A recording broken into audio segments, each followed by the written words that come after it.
Here to keep the chase going, share information, spread unity, preserve our heritage and our culture. We're trying to achieve something that you just can't catch. We're always trying to find a better way, trying to make better dogs. That's what Dixie Doggers Podcast is. That's who we are.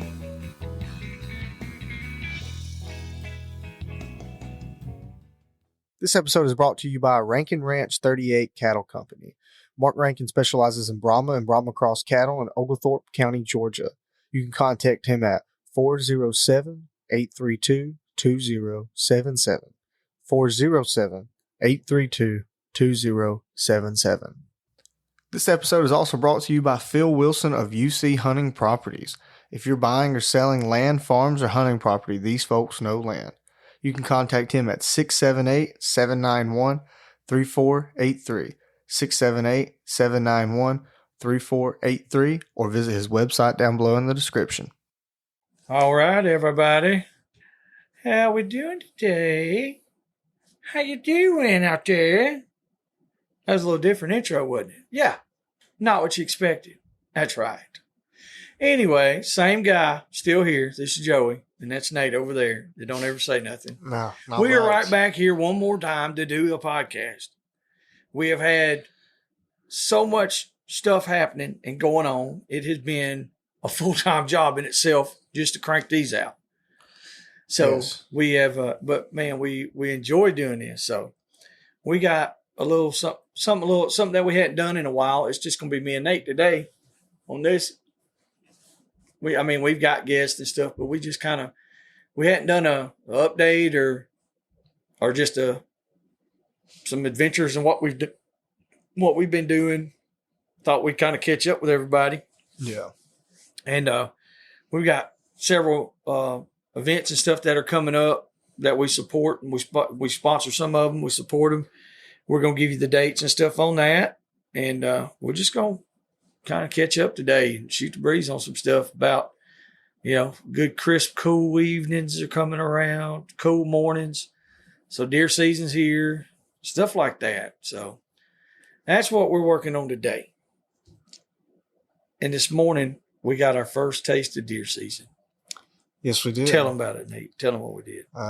So we got this call from an older gentleman. He had shot a deer with a crossbow. He had bought this new Raven crossbow, and he said they had shot it a bunch like the weekend prior. And He done killed a couple deer with it. Yeah, he'd done killed a couple deer. He had killed a 10-point that weighed like 230 something pounds for North Central Alabama. That's a big deer. It was weighed at the processor 232. As a big mature buck there. It's big. But he tried to shoot it like 3 different times and it wouldn't shoot, and then eventually shot, and he thought he hit it a little awkward, hit it a little far back. It was quartering 2. Yeah, it was quartering 2. So, honestly, from everybody that does blood tracking can kind of agree. It's better to miss a little farther back than it is to go forward. It's easier to shoot through the guts, hit them in the liver. And I think that's what the shot looked like today. It was, yeah. It's because the track was about, 200 yards long? 250? I don't know if it was even that long. Couldn't have been more. A couple 100 yards, maybe, yeah. And there was not a drop of blood. Nowhere. There was nothing. Everything stayed in. But when we rolled the deer over, like deep Dark red, iron red lot, and it just leaked out. Yep. And so it just really looked like liver shot. And this is another thing.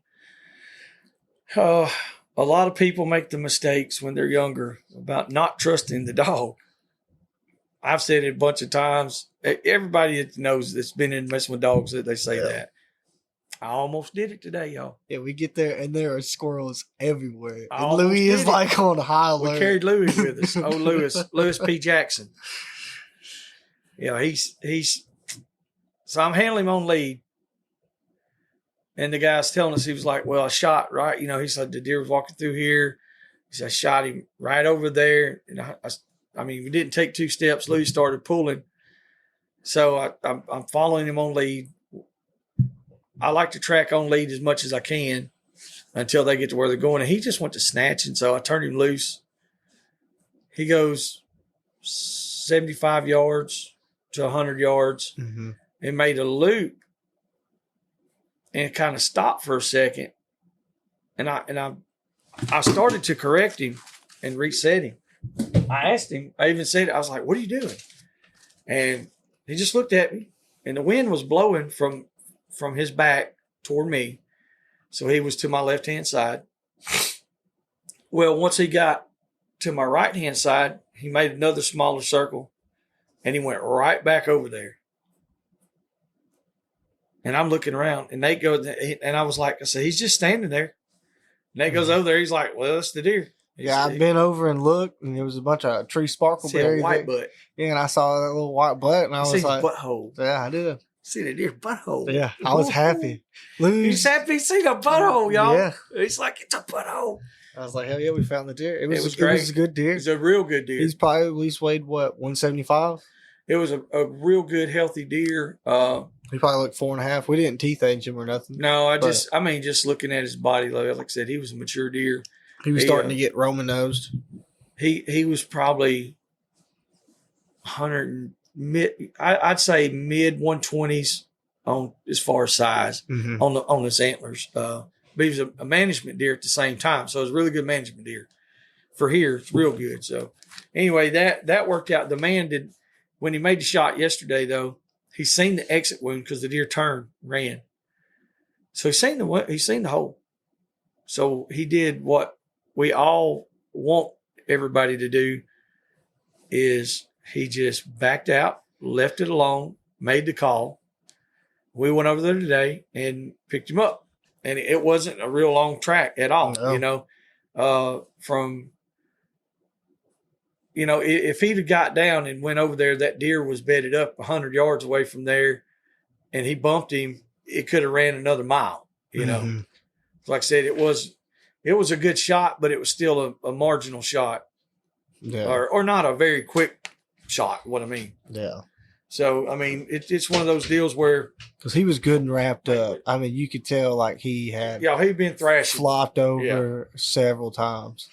I killed a rack buck one time, just a small little pissy old deer. Good eater though. Can't complain. 240 inches. At Heavy's down there in Oakland. And I remember it got stuck in the kudzu and I had to go over there and stick it, but I couldn't get it to flip it because it was so wrapped up in the kudzu. Yep. But it only had the back legs was free, but both of its front legs and its horns were stuck down in the kudzu. And I forgot about that deer. Man, I done killed so many deer. I don't do no deer shooting. I didn't kill a single deer last year.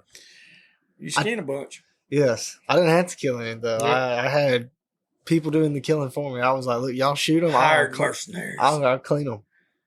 And I don't think I even cleaned one deer last year. I didn't do nothing. And you ate a good bit of deer meat. I ate a bunch of deer meat. So I come out really good. Yeah. So that's how we kicked off our deer season part. So, I mean, kudos out there to Mr. Derek who took his time and done everything right in that situation, which he's an experienced hunter and he didn't try to rush anything. It worked out good. And I'll be honest with you, it was 5 miles from the house. It was close to our house.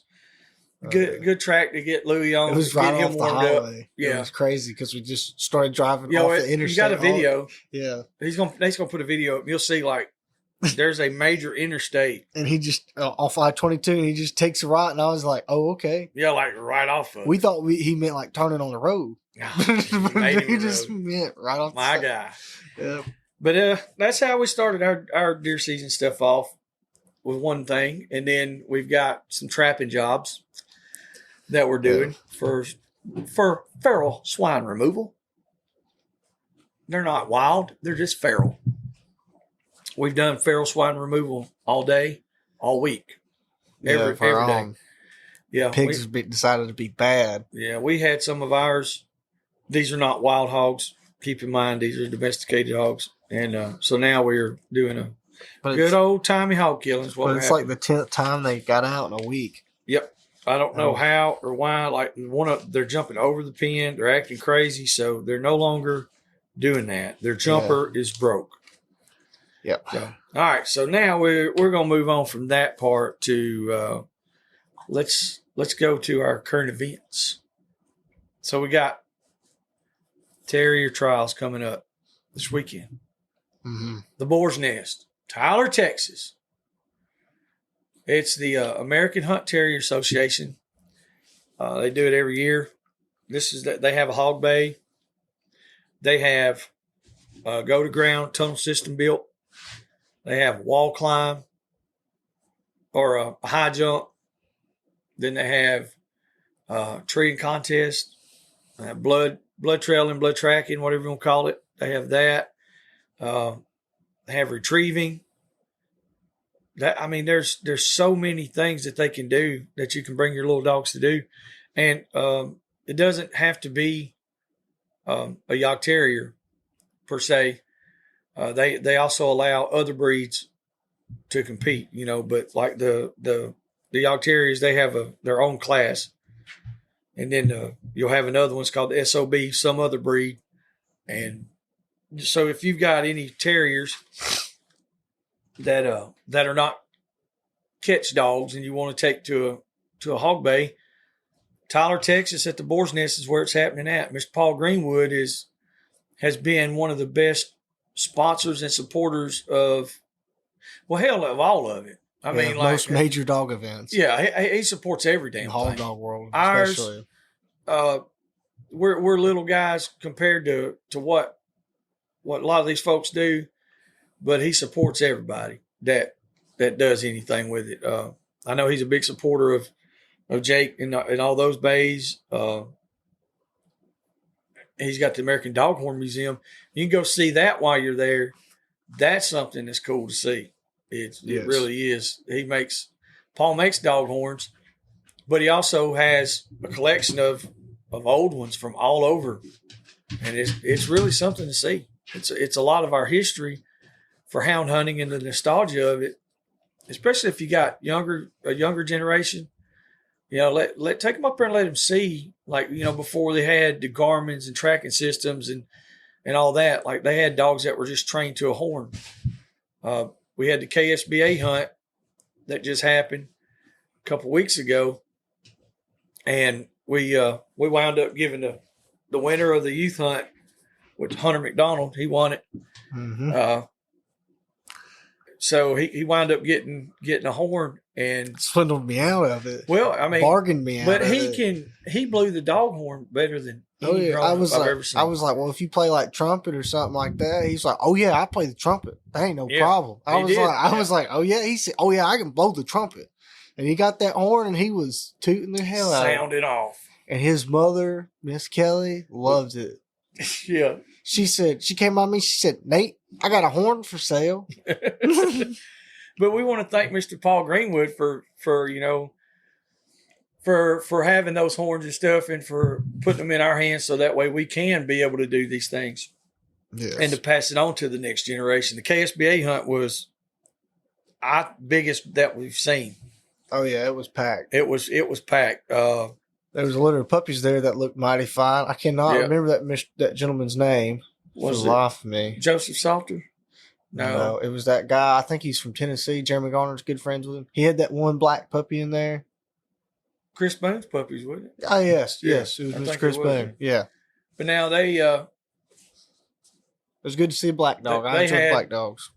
They had a coon hunt and a squirrel hunt Friday, and then a squirrel hunt Saturday morning, and then all through the day, events to do. They had a water race, treeing, bench show. I think some of Caleb Smith's dogs. Caleb Smith's dogs. Caleb's dogs always do pretty good up there. It's probably because his wife trained him. Yeah, I think his little girl plays with some in the youth hunt. Yeah, them baby girls of his are they're the ones that's putting it on there.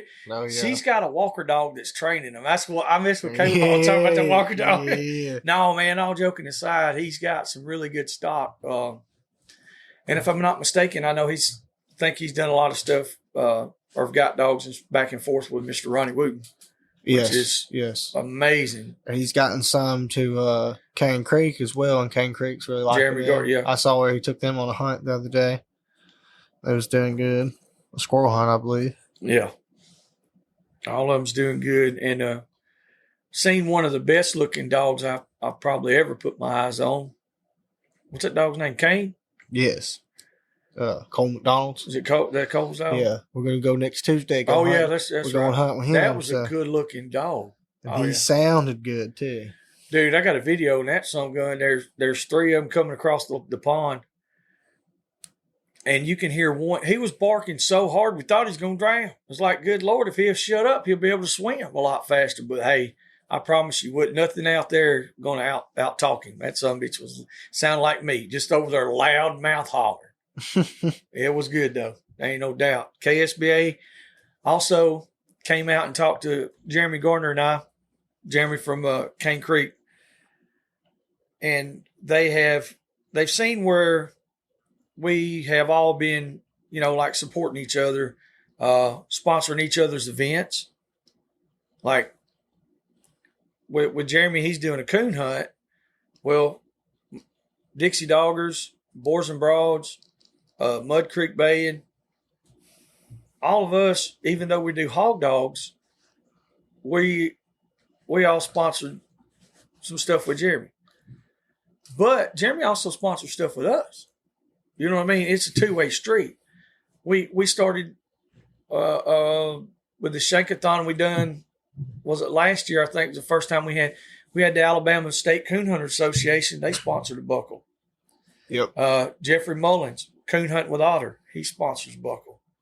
So basically what I was getting at is we got several different genres of dog hunters they're actually working together without them being at it. And the KSBA. All at the same breed, too, yes. On top of that. And the KSBA come out and asked about, sponsoring some prizes for some of these hunts. So, man, that's a good thing. We all helping each other. Yep. We all on the same team. And that's what we were talking about. I was like, if we could fix it to where, or if we could work it out to where we could do because like if we did like our hog hunts, if you've got so-and-so over here and they say they win or they place or whatever, and they do it with a kimmer. Yeah. Maybe have a little extra deal they got over there.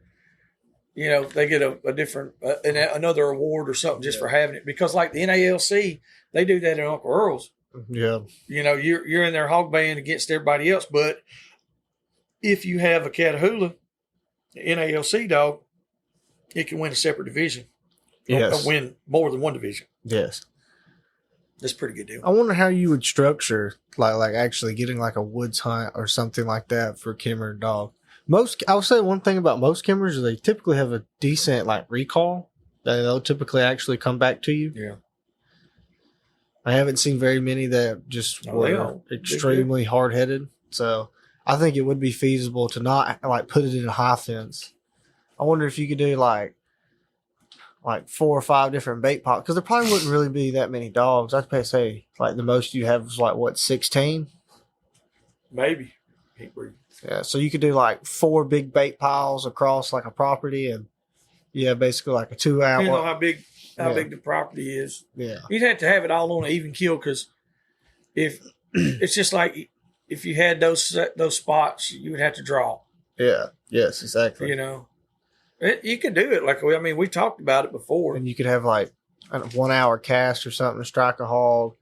And it's basically like after that, you got to put your dogs out. But if your dog's either out hunting or running a hog, then they could have X amount of time to bait it or some shit. Mm-hmm. We'll be back after a quick break. And now, thanks to the sponsors and friends of Dixie Doggers. Animal Housing Solutions. Boars N Broads. Crockett Taxidermy. Hardcore Hog Dogs. Southern Cross Cut Gear. Ada Y Transport. 4L Kennels. The American Doghorn Museum. Unique Hounding Hunting Supply. Hogbaying.com. Tuskers Magazine. Mud Creek Hog Dog Trials. That's the only thing that comes into play is time. Yeah. And people not being able to recall their dogs. And most of the time, even if you can recall your dog all the time, when you go somewhere else, you added a variable. Yeah. And they might act bad. Yes, Lord. I know a few of them that will. Ain't no doubt. So, okay. That was one of the updates on that. We also want to congratulate all the winners at the last band that Uncle Jake had. Uncle Jake Loicano down there at Triple R. Oh, hand grenade was booming. Is what I heard. I know. I mean, that's the dog we were talking about. Oh, hand grenade. He put it on him. So congratulations to GW and hand grenade on that for sure. Yes, congrats to them. Congrats to all the winners. Congratulations to Randy Durrell and for. Well, I'd say congratulations to. I mean, I've been letting him work my dogs forever. He ought to congratulate me sometime. I don't know. I don't never get much out of it. Is what I'm saying. But anyway, congratulations, Randy. We know Hannah does all the work. And then there was a third place group that is proof that they will let anybody and anything come to the Bay Pens. Carter Schultz and Seth Edenfield. And then that counterfeit ass dog he's got. And that old geriatric ass dog he's got. 12 and Rowdy. They put it on him, son. They did. They got a third in the 2 dog. They did awesome.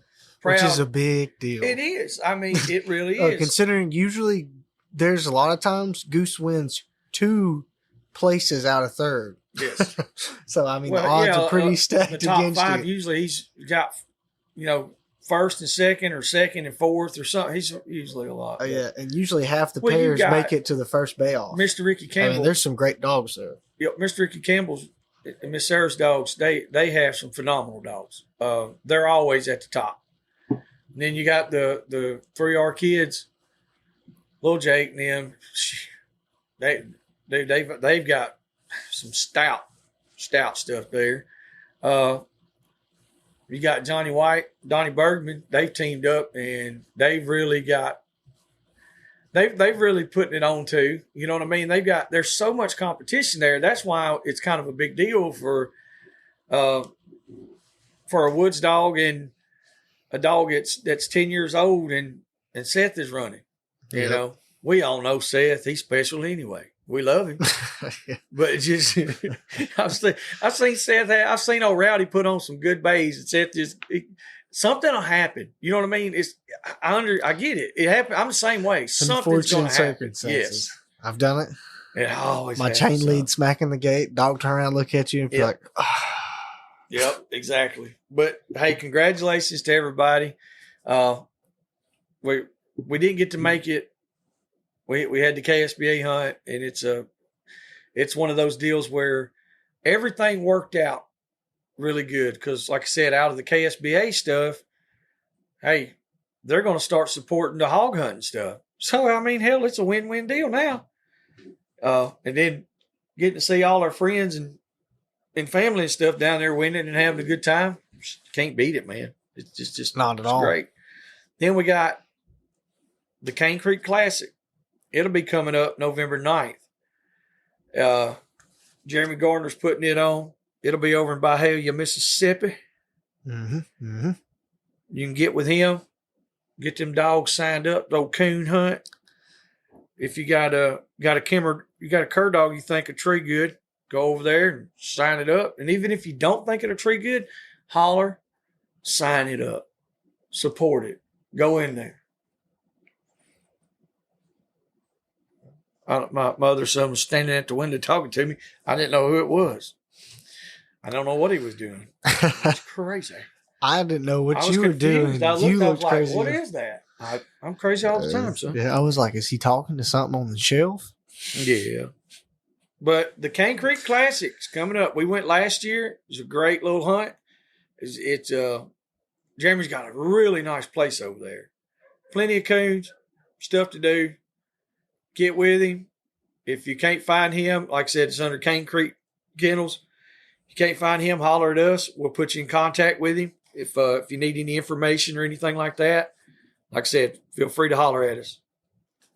And then let's see what'll be next. Hickory Crossings. November 9th and 10th. Yes. I've been waiting. We didn't get to go last year. I was pumped. I'm talking about pumped, ready to go. And Nate and Ella, they had already planned their wedding. Well, Mr. Marc didn't know at first what weekend he was going to be able to do it, and then he posted the dates, and it was the same day that Nathan and Ella got married on the 11th. It was so sad. I was like, oh my goodness. So we didn't get to make it last year, and that's the first one I've missed in a long, long time. Yes.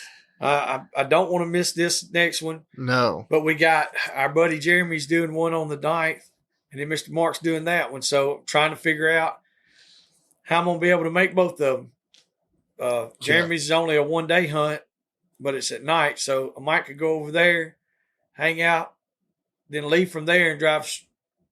I'll drive almost to Memphis, right at Memphis. Then I'll turn around from there and we'll drive all the way back to South Carolina state line. Ain't nothing to it, but just push the skinny pedal on the right. That's the one you do. Or I can call Jeremy and cry and be like, Jeremy, why don't we just move the day? Or it ain't going to work is what I'm saying. I got to make it work. Damn. All this fun's going on. I got to figure out how to do it. But anyway, don't miss that.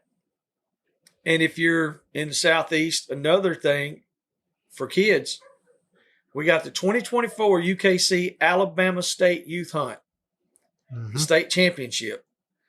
It's November 2nd. It's going to be held out of the Walker County Coon Hunters Club at 6309 Tutwiler Road, Oakman, Alabama. Mm-hmm.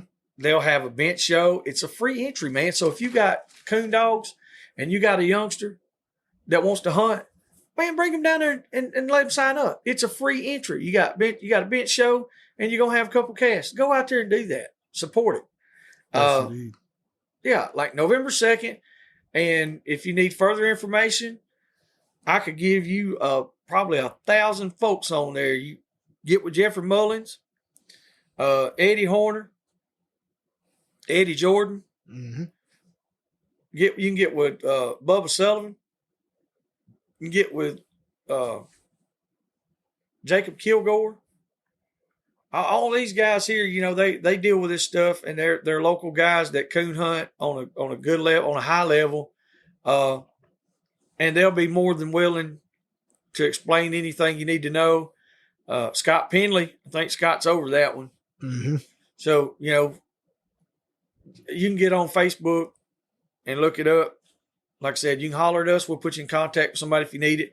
But y'all take them kids out there and let them go trim a coon, man. Keep this stuff alive. Keep these sports alive. For sure. The heritage and tradition is something that it's getting lost. Yes. It really is. It's getting lost. And so that's all the the stuff that we got that is coming up real soon. Anyway, Well, you got anything else that you know? Speaking of coons, been trying to tree a coon. You don't know how. No. I've gotten more chewings from my old man about this damn coon dog than I have ever over anything in my life. Just saying. I keep trying shit and it ain't working. And then even when I've tried what he suggested, I just am having not such good luck with it. I'd say put her on hogs. Be done with it. Whatever. I don't care.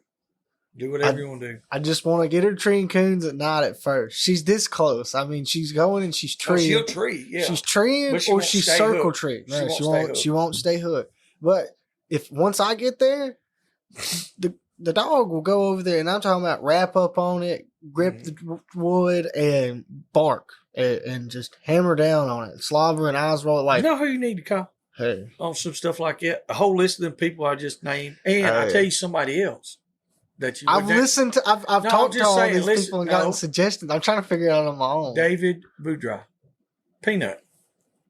Yeah, You didn't know he was a high styling. I think he's a walker dog guy, No. but but the only reason why I ain't been putting her on bait piles is like I said. we don't want to start them on bait piles. No, I don't want to start them on bait piles for one, and two, I don't want her to accidentally put her on hog sign because she's probably going to run that, and I can't get mad because if she's not in coon sign, I mean the dog has some grit and some drive. She ran everything when I went hunting, I think she might have ran a cat or something, because it looked like she ran off a really steep portion of rock, either that. But I've also seen her, she's very agile. I've seen her find those bluffs and find like one little rock crack where like these small animals are like running up and through, and she'll hit that thing, just run full speed. Yes.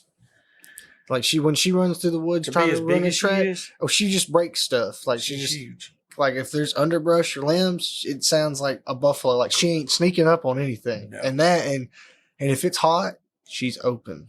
Bad. Yep. She's a big, deep chest. I mean, long-eared, big-footed blue tick. I mean, that sumbitch is big.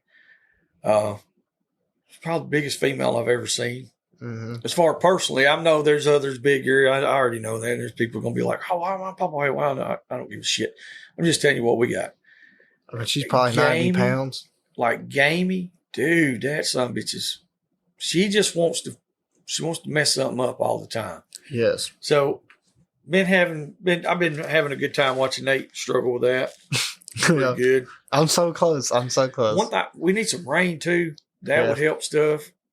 I don't know when the last time it rained. I mean, it's been a long time. She ran something 900 yards. Cold trailed it, struck it, and like I'm still learning like her bark and stuff, and she's still learning what the hell she's doing. So sometimes, like she'll sure enough, like let out one hell of a just yeah, she'll do that. Yeah. And then she might try it and then bark like every 100 yards. And then sometimes she might do one bark, one quick, just open chomp. And then she might not bark till she's 800 more yards and then just open up all of a sudden. So it's like, I don't know. I'd say it's a hot track and she's running that damn thing. And then it gets where it's real hot or she can see it. Yeah, something. Start sight running maybe. I think she might have jumped a bobcat or something because like I said, she went down something extremely steep. It was like 100-foot change of elevation and like 20 yards. More rocks in your pocket and throw. Yeah. So you can knock something out to her. Yeah, I know. I didn't get there quick enough, but she ran it almost 1,000 yards and treed and stayed there. And I drove 300 to 350 yards because she had already pulled off a couple trees. And so I was like, well, I don't want to get too close in her hear the car. Yeah. And she started coming back before I even was within 400 yards. Before I got parked. Yeah. Because Kyler was looking at the handheld and I was like, she's still treating. He's like, she just pulled off. That's what I'm saying. There's a lot of stuff I don't know about the tree dog stuff. So I guess I'm just going to walk hunt her a lot and then just really try to bust ass to get to her. That's the only thing I know to do. Well, I mean, when we go with Cole. You got to get there and tie her back to get her to where she'll stay at the tree. Yeah, and when you tie her back, that dog gets fired up. But she also called off the tree pretty easy because, like I said, there was a tree where I knew there was a coon in it. Yeah. And the coon either timbered out after she treated or before she treated, or it can't climb down and left. And she just didn't hit that. Now you got to tell everybody too that she's never had one knocked out to her that she's treed. No, she's only had some like in her trap. So now she just knows that she's treed. Yeah. She don't know that that's where it come from. Yeah, exactly. But she treed, and so I was really happy with that. And she treed on the exact tree that I saw the coon in. Yeah. So I was pleased. It's just a matter of getting her to stay there. And that'll come with age. Like she's still a young dog. Should be coming too. Oh yeah, I mean, I'm very hopeful. Like every time I take the dog, I'm like, okay, tonight could be the night. And every night she gets one step closer. Well, there's gonna be a lot of people that's gonna say it's because she's a blue tick. Oh yeah, we ain't even treated possum, so it ain't that. No, if I treat a possum, I'd knock that son of a gun out to her. I ain't gonna lie to you. Possum hound. I'd just be having to treat something at this point. I've walked a lot for nothing. I tell you, besides we've done a lot of walking the past month. We've hunted extremely hard the past month. It has been so dry. Like I mean, it's about as dry as I've seen. All the little creeks, all the branches and stuff are dry. They're gone. We have a lot of just little natural springs that keep little creeks running. They're dry. They're gone. I mean, the water tables didn't fell down. I don't know what the deal is. I mean, and I wish I knew exactly how many days it's been since we've had a lot of, decent amount of rain. When Hurricane Helene came through, we got some little, it wasn't even rain. It literally wasn't enough to really change the color of the concrete. Well, because we were down there at the new building. Yeah. Working on stuff. So anyway, we need some rain. I think that will help with the dogs for sure. Because like we've hunted hard, we've caught hogs, but just not like we normally do. They've been sparse. Yeah, I mean we might catch. I'd say probably 25% of what we normally catch, and it's even if we strike hogs, usually they're so close to the river or they're at the water. As soon as they're up, they're gone. They done swam, and if we're able to get around to it, yeah, we go, we're going to go. But there's some places we can't. It'll be a 3 or 4 hour drive to get around to them because there's not any bridges, it's in the middle of nowhere. So, but anyway, do a rain dance. Somebody do a rain dance or something and get some damn water flopping down here in Alabama. We need some rain. The damn corn's dried up. The leaves are so dry, they ain't even turned colors. They're still green. I mean, they done dried up, but they're green. Yeah. That's how long it's been since we had a rain. It sucked all the moisture out of some bitches. Like dehydrated them. We got dehydrated oak leaves here. Ain't got no acorns either. There was 4 acorns in the whole state of Alabama. I found 4 of them, and I'm going to raffle them off. We're going to raffle them some bitches. So all you deer hunters out there, if y'all need some acorns, I got 4. We did have a lot of pecans on our trees here this year, or pecans, whichever one you want to say. Yeah, Miles, there you go. Pecans, Ryan, Rankin, Henry Weaves, Cody, Connor, all y'all pecans, Kevin Brooks, pecans, and pecans. You don't even say pecans, you just say cons. Them cons is all over here. You know what I mean? Them cons. When some bitches fell early too, they ain't even out of the hole. No, yeah. Every one of them is in a brown wrapper. It's hard. You got to crack it to get into it. That's a weird thing. I saw a bunch of persimmons back there on our persimmon tree, and they were just... They're good when they're green. You can eat them. They're just orange and dried up. They're dehydrated Simmons. Yes. Now I wonder how you say that in Georgia. Probably Persimmons? Persimmons or Simmons? Crappy? Crappy. Tomato. Crappy. Okay, enough of that shit. Now, see, I got me a little list here of stuff I was going over, and I don't know what we were talking about. Once again, crazy. Yeah, fair enough. Crazy as hell. We had, talking about it being so damn dry and deer season and all that being combined, we've got some trapping jobs that we've been working.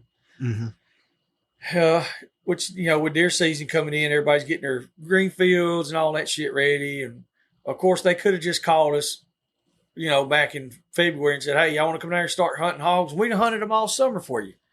But instead of waiting until the green fields are planted, they start rooting it up. So now they our phone's ringing pretty good, pretty often. We got several new properties that we're trapping, and through that, on a couple of them will result into being able to, we have permission to run dogs on it. So that'll be helpful.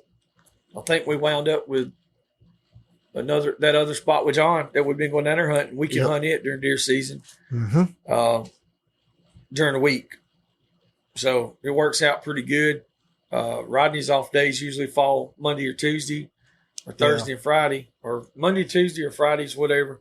So we got one day a week we can go down there and hunt, and we got another spot. So we've got enough places now that we should be able to hunt all deer season and not really have to shut down. Yes. I mean, we don't never completely shut down, but it does get to where we're not going as much, for sure. So that's just getting out and, talking to people and letting them know who you are and what you're doing. And other than that, trying to keep a good reputation, keep your name good. That helps to be able to get these properties. And there's a lot of them, like I said, normally I don't go in there and ask to trap right off the bat, but a lot of them want you to trap first. And through the trapping part, that's how we get to run a lot of land for the dogs. So Yep. I know some of you guys y'all ain't into the whole trapping scene. And I'm not saying that you got to do it or you need to do it or none of that, but I'm saying that there's some of us that are doing it to gain access to run dogs as well. It's just, basically we're paying our dues to get to run our dogs. So maybe that's something to think about in the future. If you're running short on places to hunt, you need somewhere to hunt, somebody, you could offer trapping in return for running dogs. Yeah. That's what. Always a good bartering system. Yeah. And in states where you can actually keep the pigs, I mean, that's either gas money, extra money, however you want to say it, or you can restock your properties. Yep. You can bar them, cut them loose at your honey hole, and, raise them up. Sadly, we can't do that here, but in states that you can, do that. Would be so nice. Bring them home, feed them out, however you want to do it. Can you imagine if we had our own little honey holes? Oh, man, it'd be nice. Yes, it would be. But we can't. Yep. So, and that's just, and it's not worth the headache. No, I ain't doing it. Just ain't doing it. So, I mean, that's we got quite a few acres of new dirt to run this year. So that'll work out. So if anybody's out there, y'all want to come hunt during deer season, I don't know how often we'll be able to do it, but we can contact us and let us know, and we'll go. We'll try to make it up, make at least a couple of days a week for sure. I don't know if we'll be able to do 4 to 6 days a week, but yeah. I know we can hunt 2 or 3 for sure. Also, if you got a dog that you want to keep, say if you got a young dog that you got started and you got to shut down for deer season, if you need him tuned up or something like that, just holler at us. Yeah. You can bring him over and run him. Or if you need us to run him for a week or 2 to keep him going, just holler at us and let us know. We'll work something out. We ain't scared of it. Dog might not be worth shit when we get done, but speaking of dogs not worth the shit, we got a bunch of them. Yeah. How many puppies do you have now, Willie? Too many. I have to finish up these puppy kennels severely. Really bad. So who wants a puppy out there? Well, we got a puppy. We got a puppy. We got a litter that's due this week as well. That's off of Kate or Jane. Kate and Eminem. Kate and Eminem. Kate is one of the yellow dog, one of the blackmouth curs I got from Russell Holiday.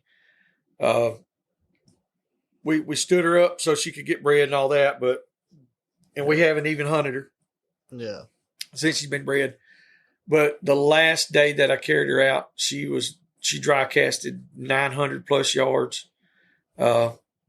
consistently going 800 to 3/4 of a mile to a mile. But like I said, she's still young and she's really a little younger than what we normally would breed. But she was so rough. I'm like, we bred her to a real easy dog, a real light dog. M is not rough. No. So maybe we can get that medium there. It's a shot, you don't ever know what you're going to get when you're doing this. So try to take 2 things and make them work. And that doesn't necessarily mean that they'll work. We have another breed in the same off her sister and one of our competition dogs. Yeah. Junior. But she only had 5 puppies. So, yeah. Which, I mean, we're going to They ain't going nowhere. Shut your mouth. No, we're going to place a couple with them. No, we're not. They're already placed with them. I don't care if they're not getting them. I'm keeping them till I figure out. And whichever ones suck, I'm keeping You already got yours picked out. You got the buckskin female. I got a dog named Enoch. Yeah. He's coming. Yeah. That's what's wrong with us. That's what's wrong with us. It's like all these dogs. Oh, yeah. But, dude, there's this guy out there in La La Land. His name's Josh Neff. And he's got these little weird-looking dogs. And he's got them shipped in from all over the world. And I'm getting me a couple of them. And we're going to see what they're about. Oh, yeah. I have seen – there's another guy out there that's Now, he's a damn... I was going to cut on him a little bit and dog him out, but I can't. His name is Roy Farabee. Yeah. And Roy Farabee is my friend. Yeah. He is a hound dog guy. Roy Farabee is good. And he's got some terriers, too. He's got a dog named Sunday that is a bad little bitch. Yes, she is. She is. She's a damn... I don't know what the deal is. On a big dog, I don't like them where they're real crazy and rough. But those little terriers, shit, I don't care. They can... I think it's because they're smaller and it's like, they don't sustain as much damage as a big cur dog or a big mastiff or something like that does. Because they're so small, they're not in the way. Yeah, I agree. People used to ask us all the time. They're like, them little dogs get hurt a lot? I was like, no, they don't ever get hurt. Now, knock on wood, yeah, it happens. Yeah, occasionally. And it can, but that happens with any hunting but dog. It's not. It was nowhere near as much as we dealt with all the big dogs. No. Big dogs either get cut a whole lot, hardly at all. Yeah. So we got those pups coming. And like I said, like Nate was talking about, we have a few that we're gonna place. Yeah, I know Miles had a buddy that was looking for some. Yeah. But I told him, I was like, well, we'll see how many that Kate and them have. Because she looks super pretty. Yeah, she's huge. And then we got BB, who's bred to Louis. Yeah. Rodney's We're done breeding cur dogs for the next couple of years, I hope. I hope so. I hope we have enough stock I think we got it. Get over the hump. The only thing that we would do is placed out. Is breed Sally one more time, I think was what Rodney was talking about, to try to get something good. And we got those pups off her. Yeah. And I mean, honestly, we might not even have to breed her if those pups turn out good enough. Then you got the stuff there. Yeah. But the little female, she was going out the other day, a couple 100 yards. She's never been to the woods. Both the males doing good. Yeah. How many is it? 2 males, 2 females? 3 males. There's a solid yellow one too. Yeah, he was doing good too. Oh, he started out. They're all doing good. Yeah, I was going to say there's Rodney's not. He's not happy because they didn't cast out 1 mile and find 7 pigs the first time out. We're just going to get that out of the way. Rodney knows what I'm talking about. Rodney's being a grumpy old butthead. Ben. That's what he said. He's hating. He's doing his hating. Yeah, like grumpy old man. Loading to death. 7-month-old dog casting 500 yards and going to the first bark ain't never been out of the box or out of the yard. He was talking shit about Willie. And I was like, what are we going to bring him? He's like, why are we going to bring him? I was like, he was going out hunting 200, 300 yards last night. He goes, I thought he was just following her around. I was like, no, he's by himself. Yeah, he's by himself going hunting. Don't matter. He don't want him. I was like, I don't care. I ain't asking, Rodney. I was like, we're taking the dog. He went, at first, he wanted the female. He just started laughing. And then the female would not fire off. She would not start. I think he's doing it just to mess with us now. I don't care. Yeah. Either way.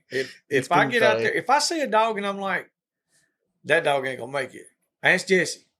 Yeah. That little GSP he had, I was like, I've been around a lot of bird dogs.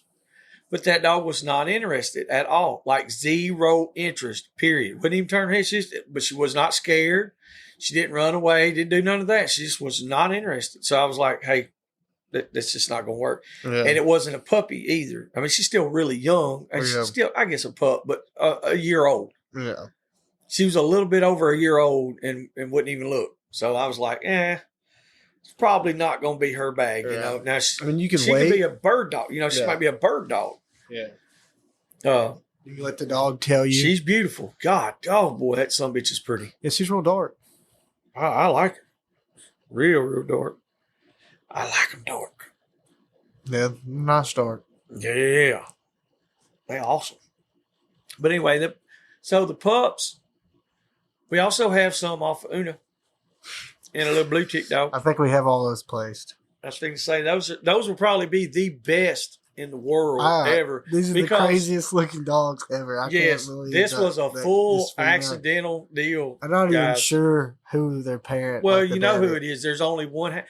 There's all the other dogs are cur dogs. There was that little blue tick male that we had.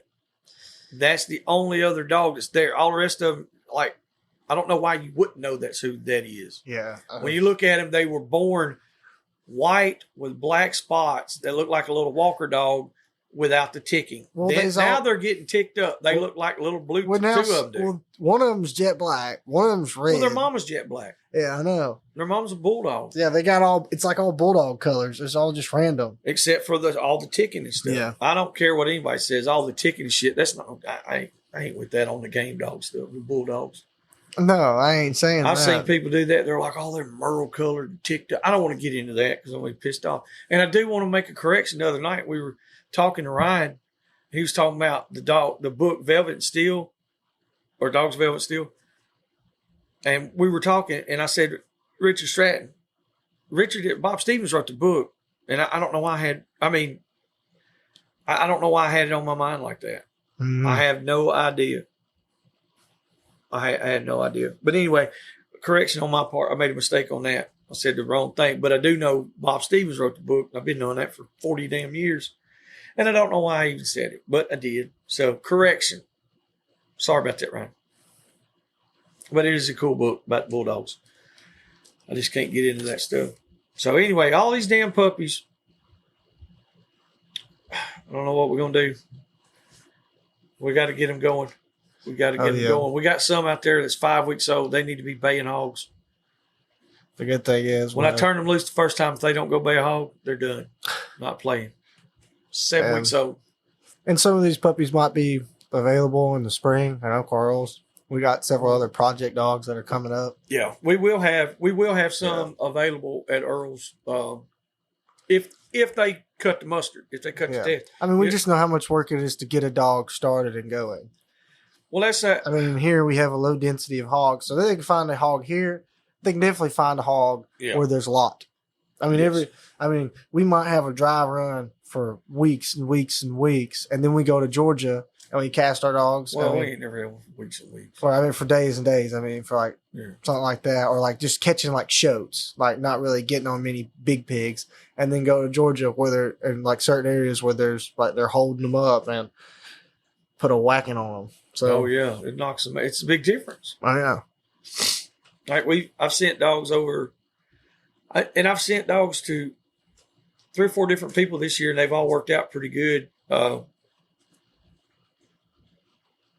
The last pair that I sent, I don't know. I hadn't heard nothing back from that young in there. He said he wasn't. The female wasn't doing what, she wasn't going out like that. But they're actually just road hunting dogs, run and catch dogs. They're not.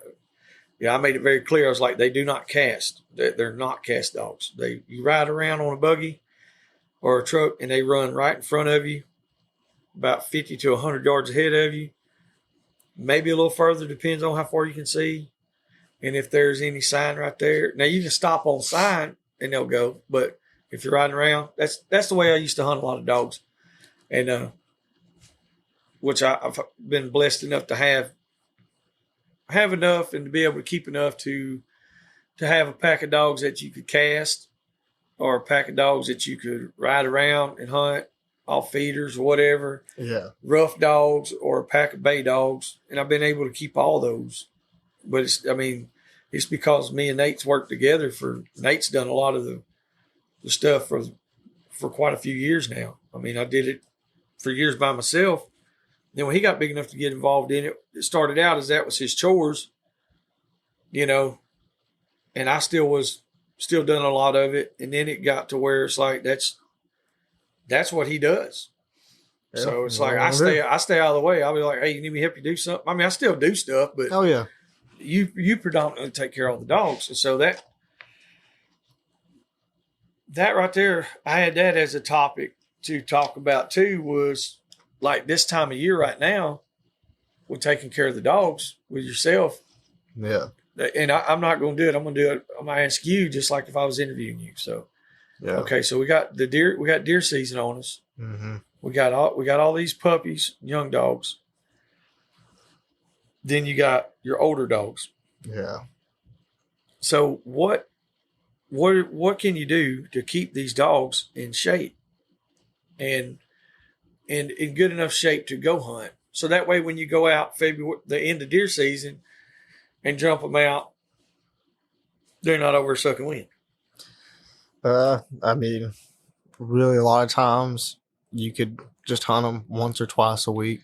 You could hunt the old dogs by themselves like that for a few weeks, make sure they're in good shape, which, I mean, if you've been hunting all summer, then they already should be. But, you know, typically we like to bring between 4 and 6 dogs. So at least 4 of the dogs being older dogs and maybe just 1 or 2 puppies. Don't want too much playing and nonsense because they'll start getting sidetracked real quick. Yeah. And so it also just depends what kind of style of dog you have. Because like you were talking about, like the road hunt and run and catch dogs, like you could feasibly do 3 knots a week with those. You could go and make like if your hunting club was real close, you could go make a 2 or 3 hour loop. You know, maybe catch 1 pig or 2. And what about places that you can't hunt? What if you can't hunt them? How if you can't hunt them? Well, then honestly, you can invest in a dog treadmill. Especially if you run a lot more of the running catch style dogs with the exclusion of like the bigger sight hounds and stuff. Like a lot of the pit bulls and stuff will fit and run on a treadmill pretty good. Especially all of our pit bulls and bulldogs, they really like the treadmill. Oh, I love it. I mean, other than that, you could really, you could get a 4-wheeler and get a rigging system and load them like that. You could do it on the main road or something like that. Or if you just had a lease where, you know, you could go road during certain times, but you weren't actually hunting, you know, you could maybe work out something like that. Try and find some public land around you. Yeah. Is it not? It's definitely a big help just to have them moving. Yeah. Oh, yeah. And it doesn't have to be a hunt, like you said. You can just get out and just, you know. But, I mean, even if you're at your house, you get them out, just let them run around the yard a little bit. Yeah. Which I know some people now, their dogs, you open that gate, they're gone. You can't let them go. There's several we have. Yeah, you cannot let them go. So you got to before when they come back somewhere they 4 can days run. later. Yeah. They come back 4 days later and you're like, and that's why we don't turn that dog loose. Yep. And those are the ones like, you know, treadmills, stuff like that. Yeah. Keep them on a good diet. We were talking about, you know, with Dr. Rankin, we were talking about making our own food. And it's upon us now. That's where we're at. We're down to get enough cool weather. That's when we use, you know, we feed raw way more. Or it's not necessarily raw, it's cooked, but we feed a lot of our game. Like with the trapping jobs, that's where we get a lot of that stuff. Oh, yeah. Like it's some of these jobs we get paid, you know, we get paid to go do them. And then we get to keep those. So that's another benefit of it. We get to feed our dogs. Oh, yeah. A lot of them. So you were talking, you got you, what is it? How big is that cauldron? I think it's like 20 gallons. Yeah. Got it a little too hot yesterday. Been trying to figure out how much wood I need to use to cook a pot of soup up and put too much and about boiled all the water out. There was still some down in the bottom, but I think it got hot. Yeah, it got real hot, but that's good. It's real effective. Now I know how much I got. We were also gone. Yeah, we were also gone, so I couldn't really watch. So I wanted to make sure it was going to cook, but it did. Overdid it a little bit. That cast iron holds that heat well. So yes, cast iron. I'd like to get another one or two. I'd like to get one a little nicer and maybe actually reseason it. Like to get a smaller one, maybe to render down some lard or something, make some crackling, something like that. Oh yeah, cracklings! I'll be all over that shit. Yeah, karate chop cracklings. I kicked their ass. I mean, if we render down lard, that's what's left. Yep. So, no doubt. And then a little bit of rice. Throw that in there for the dogs. That helps a lot. A little oatmeal. Yeah. Try and put some organ meat in there. Get all your vitamins and minerals. Hell yeah. Heart, lungs, liver, kidneys. It's a big help. There ain't no doubt. If not, you can just use like a liquid multivitamin supplement. They got one that's like Comega or something like that. It's in a blue 1 gallon jug. You can find it at Tractor Supply. And as far as bones and bone marrow. Don't feed cooked bones. You can feed raw bones, but don't feed cooked bones. They can splinter. Yeah. So I'm trying to figure out how to efficiently process these bones down small enough to eat them, but I'm not really sure. I wonder if you could just get you a good bandsaw, just cut them up, you know, so long. Yeah. But I'd be scared. Like some dogs act like they're going to die if they don't take the biggest bite possible. Yeah, I don't want them to swallow it and choke. Exactly. We had a little jag one time. Twitch come up there and had a bone stuck in his mouth. He was just flopping his head. I said, what is he doing? He had a bone stuck, had his mouth propped open. I was like, oh my goodness. Oh, dang. That's crazy. I don't know what he was even doing. It was something that used to be alive, and he attacked it. Yeah. And it was no longer. Tore it up. So anyway, that's just some of the stuff we've been up to. The new building, the new store. It's not new. It's new to us. It's a newer location. It's just right down the road from where we were at. Yeah, it's been abandoned 20 years, so it's just been. Well, it's not been abandoned. It just ain't nobody been there. It's kind of owner. It's kind of owner. And so we wound up buying this place. We were renting the other place, and we're buying this one. It's a lease purchase deal. It's coming along, though. It's coming along. Yeah, it's coming along. We still got to put look like a store. We still got to put the suspended ceiling in. Yeah. Which the frame is there. We just got to put the panels in. Yeah. We got to get them. We got enough stuff there. We got enough done that we can open. Yeah. It's not finished, but we're gonna go ahead. We're gonna go ahead and open up because we're getting a lot of calls. People need to. We're trying to serve the community. The collar and stuff. Yeah. I mean, we're right beside Buck and Buddies. I'm gonna give them a shout out. Buck and Buddies Barbecue. If people are familiar with Jasper, we're in the old Stewart's Pawn Shop building. It's right there at the red light across from Posey's Hardware. And so we still got a good bit on that stuff. We're trying. Got 1,000,001 projects and taking it day by day. Yes. Progress, slowly but surely. Without a doubt. And so with that being said, that's about all I got to wrap up on this one today. I do want to give a shout out to John Andrews and Houndsmen for Christ. They got their Instagram started. Mm-hmm. They're doing good on TikTok. Y'all go check them out. Not only with that, John's got Iron Spring distribution. If you need some Showtime feed and stuff, you can holler at him for all that as well. He's a good friend of ours. He's one of the best guys you could meet. Mm-hmm. But y'all check out the Houndsman for Christ stuff. It's a real good deal. And make sure y'all keep all the hurricane victims and stuff in Florida, and Georgia, South Carolina, North Carolina, Tennessee, all through there. Y'all keep them in your thoughts and prayers. And if you can donate to help, pick somewhere and make your own judgment on that and do what you can do. And remember the fight they're having out in Colorado, the Houndsman out there. And Houndsman XP podcast, you can get with them for any more information. You can also check out the Hurricane Milton and Helene. Yeah, donations through Houndsman XP as well. Yep, they got all kind of stuff going on with that. So we really appreciate y'all listeners. Thank you for supporting us. Thank you for hanging in there with us. Oh, yes. Thank you for being patient with us. Y'all come hunting with us. Yep. Stop being like, it ain't that damn far. Come on. We'll even give you some food. We'll feed you. We'll feed you while you're here. And we'll have a good time. I don't know if we're going to catch any pigs, but we will have a good time. We will try. We will have some fun. Yes. We will have some fun. That's for sure. So remember, eat your vegetables. Go to bed early. Wake up early and get shit done. Till the next time, we gone. Thank you. Hope y'all enjoyed that episode. Stay tuned for our new episodes every Monday and Wednesday. For questions, advertising, or just to chat, email DixieDoggers01@gmail.com.